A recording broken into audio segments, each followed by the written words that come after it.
If you find water in the lower unit oil of your outboard motor, you need to drain it completely and flush it with diesel fuel or brake cleaner through the top opening before disassembling it.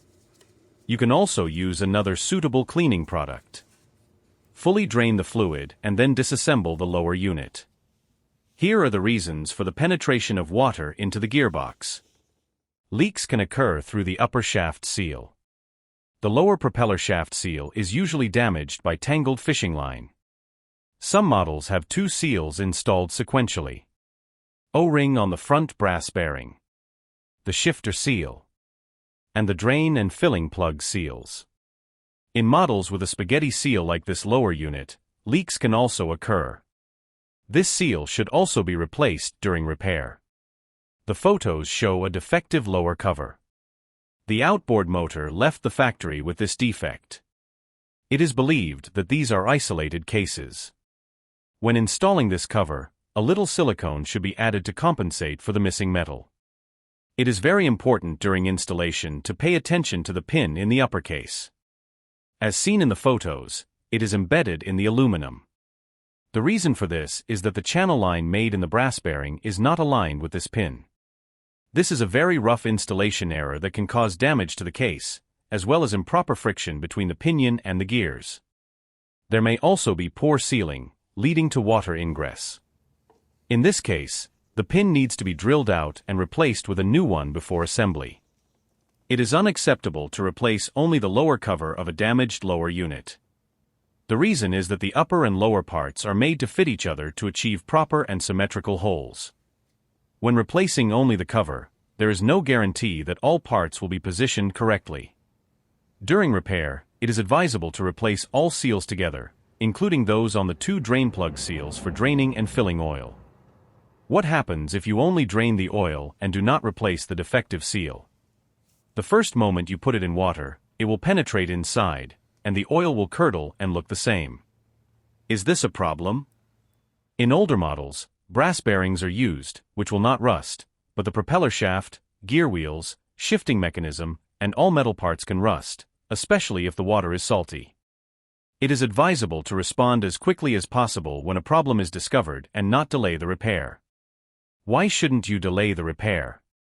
The answer is that within a few hours, some of the water will separate from the oil, as in this case. The lower part of the gear wheels will remain covered only with water and will start to corrode. Often I am asked if I can use the outboard motor with this defect. The answer is yes, but temporarily, just to get back, because you have lubrication, albeit poor. It is dangerous to use when there is no oil at all and the lower unit is filled only with water, especially if it is salty. The photos show damaged gear wheels that were in a lower unit filled mostly with water. Practically, the pinion shaft was blocked in the case, and none of the parts could be repaired or used, despite being made of corrosion-resistant metal. I am also often asked if I can use transmission stop leak. The answer is yes, but the chance of it helping is small if the seals are cracked or you have tangled fishing line on the propeller shaft. Personally, I have not done it and do not recommend it. It is better to replace all seals. In newer models of outboard motors from Johnson, Evinrude, Yamaha, Honda, Suzuki, Nissan, and others, brass bearings are not used. These outboard motors use ball bearings and needle bearings, which are very sensitive to water. If you notice, the design of the lower unit is different.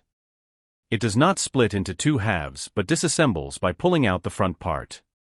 This design lacks the spaghetti seal. It is advisable to regularly check for water leaks and respond immediately. Is there a difference in the oils of outboard motors? In older outboard motors, the oil has characteristics closer to automotive gear oil from the 70s. Its color is brown. In newer models, it is very specific, and manufacturer recommendations must be followed. Usually, its color is blue-green, and it is recognized by this. Now you will see what the oil from a lower unit that does not have a water leak and only needs a gear oil change. To change the oil properly, you need to adjust the motor to stand vertically on the stand or boat. This will prevent the oil from pooling at the rear and will allow it to drain completely from the gear case. If necessary, wipe off any dust or water that might be on it. Unscrew the lower drain plug and let the oil drain out. Then, unscrew the upper-level control plug. This will allow the oil to drain faster.